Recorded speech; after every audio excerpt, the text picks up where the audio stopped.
গাড়ি হয়েছে। এখন নাকি শুনতে দেখছি মোবাইলের মধ্যে আগরতলায় রাজস্থান মডেলে হোটেল খুলেছে।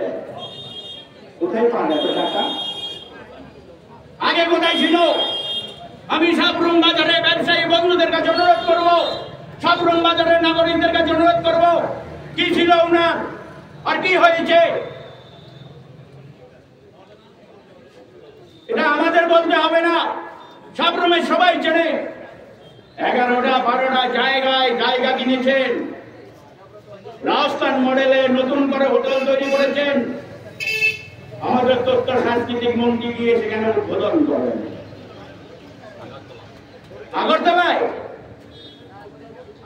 কাজে বন্ধুরা, এই লুটের রাজত্ব লুট করতে করতে রাজ্যের কোষাগার শূন্য করে এখন গরিব মানুষের পকেটে হাত দিচ্ছেন। বিদ্যুতের বর্ধিত মূল্য করে, জল কর বৃদ্ধি করে, গ্যাসের মূল্য বৃদ্ধি করে, আবার গ্যাসের উপরে রাজ্য সরকারের ট্যাক্স চাপিয়ে দিয়ে রাজ্য সরকারের কোটা ভর্তি করতে চাইছেন।